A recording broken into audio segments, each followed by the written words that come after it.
commencer les auditions. Donc j'appelle Monsieur Hubert Landier en qualité d'expert. Vous pouvez nous décliner vos noms, prénoms, et puis de jurer de dire la vérité, toute la vérité, rien que la vérité. Alors, vous levez la main droite et vous dites « je le jure ». Hubert Landier, je le jure. C'est pas ça? Oui, si, on fera avec. Monsieur Landier, j'ai une première question à vous poser, ensuite je vous laisse la parole. Est-ce que c'est justement parce que la négociation sociale en France a fortement baissé que vous êtes parti enseigner ce sujet-là à l'université de Moscou? Oui, je pense que la France a une forte expérience en matière de dialogue social que n'ont pas forcément les Russes. Hein. D'accord. Bon, ceci dit, ce n'est pas une boutade, c'est vrai. Oui. Monsieur Landier, à vous la parole. Dites-nous ce que vous pensez du dialogue social aujourd'hui en France. Alors, d'abord, peut-être... Et vous parlez à la salle, s'il vous plaît. Quelques mots sur mon métier, ou plutôt sur mes métiers. Hein. J'ai 3 métiers simultanément. Le premier métier, c'est le métier de raccommodeur de pots cassés. Hein. C'est-à-dire que lorsque une entreprise, au bout de 7 semaines de grève, de séquestration avec occupation, bien entendu, des lieux de travail, un mort, une série de dépressions nerveuses et l'intervention d'un président de la République ou d'un futur président de la République ne sait plus quoi faire, elle fait appel à des gens comme moi. Bon. Deuxième métier, alors ça c'est un métier que j'ai du mal à faire reconnaître, notamment dans les entreprises où il y a beaucoup d'ingénieurs. Il se trouve que je suis chasseur de fantômes. Hein. Alors ça ne se voit pas beaucoup, si vous voulez, mais les entreprises sont pleines de fantômes. Hein. C'est-à-dire le souvenir toujours présent d'événements qui ont été mal digérés ou de personnes dont le souvenir généralement catastrophique est toujours là et qui n'ont pas été enterrés selon les rites. Hein. Alors il faut découvrir le fantôme et ensuite procéder à des rites, si vous voulez, pour en finir avec le fantôme. Et puis alors j'ai un troisième métier, hein, c'est un métier de technicien en traitement de surface. Hein. Alors vous prenez par exemple une surface blanche, hein, et vous prenez un truc comme ça et vous grattez. Vous voyez, c'est ça, être technicien de surface. Alors, moi, ce qui me frappe, si vous voulez, c'est que le dialogue social, il y a le pourquoi et le comment. Hein. Le dialogue social, pourquoi? Bon, c'est la première question qu'il faut se poser. Ben, il y a des raisons pragmatiques, d'abord. Hein. D'abord, il faut tenter d'éviter les crises sociales, qui sont généralement coûteuses, non seulement pour l'entreprise, mais également pour les salariés. J'ai entendu que la SNCF avait perdu beaucoup d'argent avec les récentes grèves, mais je tiens à faire observer que les grévistes eux-mêmes ont perdu un petit peu d'argent aussi. Hein. Bon, il faut aussi essayer d'éviter l'effet gilet jaune. Hein.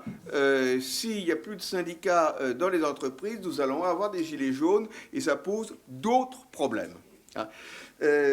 Troisième raison très pragmatique, c'est que le dialogue social, alors là, il faut que je prenne un air un peu pompeux, hein, c'est une des conditions de la performance globale et durable de l'entreprise. Tout le monde le dit maintenant. Hein, je peux vous donner des citations venant de l'Institut de l'entreprise, qui est quand même prof du MEDEF, comme une citation qui vient de la CGT. Tout le monde est d'accord sur ce point-là. Hein. Alors ça, ce sont les raisons pragmatiques.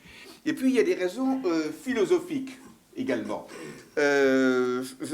J'aurais tendance à dire que le dialogue social est une question de philosophie. Hein. L'entreprise, ce n'est pas seulement le support d'une société commerciale, c'est également une communauté humaine. Et il est important, face aux représentants de la société commerciale, qui se font largement représenter, que les salariés, qui sont une autre partie prenante qui a son importance, se fassent également entendre. Et peut-être même, au-delà des salariés, faudrait-il que la communauté nationale ou que les communautés dans lesquelles l'entreprise exerce son action puissent également se faire entendre. Bon. Il y a une diversité des attentes, hein, entre les uns et les autres, c'est évident. Bon, alors, quand il y a une diversité des attentes, une diversité des systèmes de valeurs, il y a plusieurs façons de s'en tirer. Hein. Il y a une première façon qui est celle du despote éclairé, qui sait ce qui est bon pour tout le monde. Hein. Et puis il y a une autre façon, pour ceux qui se méfient un petit peu des grands hommes et des despotes éclairés, qui consiste à débattre. Hein. Alors, je voudrais poser une question hein, qui vient d'un livre de Amartya Sen, qui pose la question des 3 enfants qui se disputent une flûte. Est-ce que vous connaissez l'histoire des 3 enfants qui se disputent la flûte? Hein. Le premier des enfants considère la flûte en disant cette flûte, j'ai passé 6 mois à la fabriquer, hein, ça m'a pris beaucoup de temps, d'efforts, donc cette flûte, c'est à moi qu'elle revient. Hein, c'est logique, je l'ai faite, c'est moi qui l'ai fabriquée, j'ai passé du temps. Hein, donc c'est normal que ce soit moi qui puisse m'approprier la flûte.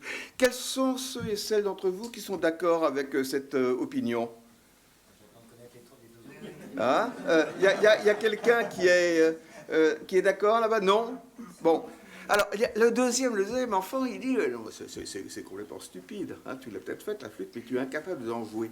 Hein, et de nous 3, je suis le seul qui soit capable d'en jouer. Donc, c'est normal qu'elle me revienne. Hein. Vous voyez hein. Alors, déjà, qui est d'accord avec la première option? Qui est d'accord avec la deuxième option? Puis, il y a le troisième, vous êtes dégueulasse. Hein. Vous êtes des salauds. Parce que vous deux, vous avez plein de jouets chez vous avec lesquels vous pouvez vous amuser. Moi, je viens d'une famille très pauvre. Je n'ai pas d'autres joujoux, donc il serait juste que la flûte me revienne. Vous voyez hein. Donc voilà 3 systèmes de valeurs qui sont différents. Hein. Alors, on peut arbitrer en disant ça sera le premier ou le second, hein, mais de façon autoritaire, ou bien on peut en débattre. Hein. Et le dialogue social, ça consiste à débattre de la solution qu'on adoptera à partir de points de vue qui sont différents. Bon, c'est un problème qui n'est pas très jeune, hein, parce que c'est un problème que Aristote se posait déjà. Donc voilà, c'est une raison philosophique hein, qui justifie, à mes yeux, le dialogue social. Bon, alors, ça c'est le pourquoi. Le comment. J'ai encore du temps? Oh oui, ça va, vous n'avez plus que 6 minutes. Ah bon, ça va, oui. Alors, le dialogue social, c'est vrai qu'il ne se pratique pas d'une façon optimale en France, parce que nous avons une caractéristique qui est d'ailleurs assez voisine de celle de la Russie, il faut le dire. Hein, c'est que nous avons un État encombrant, hein, qui veut se mêler de tout. Hein, et que nous sommes gouvernés par des gens qui prétendent imposer le prix de la tomate alors qu'ils seraient incapables de faire pousser un radis dans leur jardin. Bon, alors il faut faire avec. Ça, c'est le premier problème. Nous avons un deuxième problème, c'est qu'en France, nous avons le culte du chef. Hein, et que ça remonte très loin. Je me souviens d'un audit dans mon pays qui est la Sarthe, où la direction parisienne ne comprenait pas très bien ce qui se passait dans un établissement. Près du Mans, je suis revenu en disant écoutez, hein, le monde n'a pas changé pour eux depuis 7 ou 8 siècles. Hein. Ça n'est plus monsieur l'intendant de madame la marquise, c'est monsieur le directeur de madame la compagnie. Mais sinon, les relations sont restées les mêmes. Hein.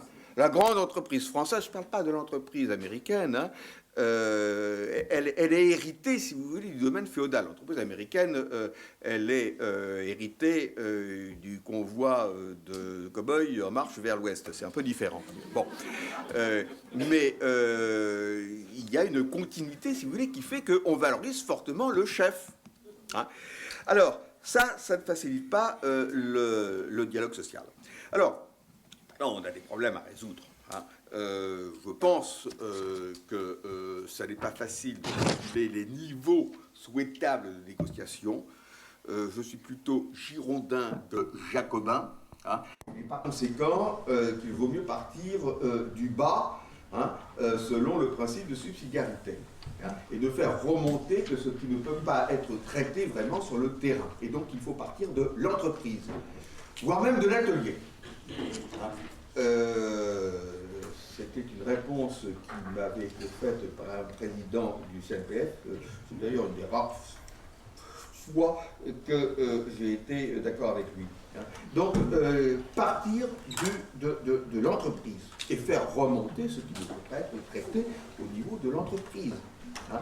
C'est évident au niveau professionnel et au niveau interprofessionnel, mais partir de l'entreprise. Bon.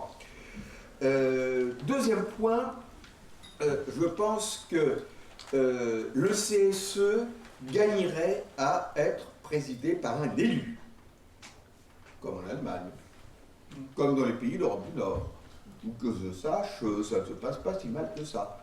Hein. Mais avec les récentes ordonnances, nous risquons de perdre en proximité, d'une part, avec la suppression des délégués du personnel, hein, et que si on avait voulu aller jusqu'au bout de la réforme, qui devait être la réforme du siècle, eh bien il aurait fallu aller jusqu'à l'élection du président du CSE, de façon à constituer un contre-pouvoir réel face aux représentants de la société commerciale. Je pense que ça c'est inspiré de l'Allemagne. Hein. Mais pour se tourner vers l'Italie, je pense qu'ils ont quelque chose qui peut être adapté à la France. En Italie, c'est le principe de la délégation du travail. Hein. Le pluralisme syndical, bon, est un fait, hein, c'est comme ça. Mais le problème, c'est que la multiplication des syndicats dans ces entreprises aboutit à un système proche de celui de la 4e République avec tous ses partis. Hein. Et le principe de la délégation unique, ça consiste, au fond, à faire en sorte que les syndicats représentatifs hein, se mettent d'accord entre eux avant d'aborder la négociation avec la direction. Monsieur Landier, il vous reste 1 minute et demie. Et il serait également souhaitable que le produit de la négociation soit ensuite validé, je ne veux pas dire par un référendum, mais par une consultation de l'ensemble du personnel. Voilà. Alors, il y a beaucoup à faire, mais encore une fois, il me semble que le dialogue social, hein, c'est une question philosophique. Si on refuse le principe du despote éclairé, il n'y a pas d'autre moyen que de développer le débat à partir des intéressés eux-mêmes. Monsieur Landier, merci. Donc, pour vous, il n'y a pas du tout d'interrogation. C'est pas de la flûte, c'est du pipeau. Non. C'est tout autre chose que la flûte. Merci beaucoup. Monsieur le procureur, vous voulez parler peut-être, Madame le juge? Si, Monsieur le Président. Oui. Merci, Monsieur le Président. Oui, une question en dehors de la flûte et du pipeau. Ne pensez-vous pas que les derniers textes législatifs que nous avons eus, les lois Rebsamen, El Khomri et les ordonnances Macron, ne permettent pas justement d'aller dans l'entreprise elle-même, dans l'atelier, comme vous dites, pour promouvoir ce dialogue social? Et ne pensez-vous pas non plus que le conseil d'entreprise pourrait être une solution pour ce dialogue social? Le conseil d'entreprise, le juge, à l'allemande, j'imagine. Tout à fait. Tout à fait. C'est-à-dire un CSE qui soit présidé par un élu du personnel, hein, et non pas par le chef d'entreprise lui-même ou son représentant. Alors, ceci étant dit, il n'y a pas que les réformes récentes impulsées par l'État. Le dialogue social, c'est le dialogue social institutionnel, mais c'est aussi le dialogue social au jour le jour, ce que certains appellent le dialogue professionnel.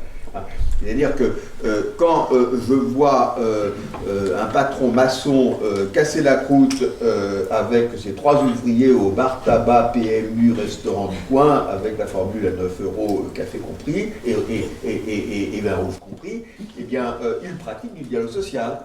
Et un syndicaliste qui me disait « il n'y a pas de dialogue social dans les PME », je proteste, il y a du dialogue social. Hein. Pas toujours, mais il peut y avoir du dialogue social. Il ne faut pas limiter le dialogue social au dialogue institutionnel dans le cadre des instances inventées, réformées ou déformées même par l'État. Plus de questions? Maître? Non? Merci, Monsieur Landier. Une question. Ah, c'est bien le moment maintenant. J'ai beaucoup apprécié votre affirmation selon laquelle c'est une question philosophique. Donc si je vous suis, pour améliorer la situation, faudrait-il envisager de développer des formations philosophiques pour les managers et les dirigeants, comme pour les syndicalistes et toutes les parties prenantes? Oui, alors des formations, peut-être pas des formations philosophiques et métaphysiques, si vous voulez, mais des formations civiques, très certainement. Et en particulier, je suis frappé de voir que la très grande majorité des jeunes qui arrivent dans l'entreprise bénéficient d'une procédure d'intégration, quand elle est effectivement appliquée, mais que dans cette procédure d'intégration, il est question des chaussures de sécurité, des exploits d'entreprise ailleurs dans le monde, mais 3 fois sur 4, il n'est pas question de la présence d'une représentation du personnel, ne serait-ce que pour dire que ça existe. Alors ils en concluent tout naturellement que soit ça sert à rien, que soit c'est pas bien, faut le cacher, c'est une honte, c'est pas bien vu, et donc on s'en détourne. Merci, Monsieur Landier. Merci.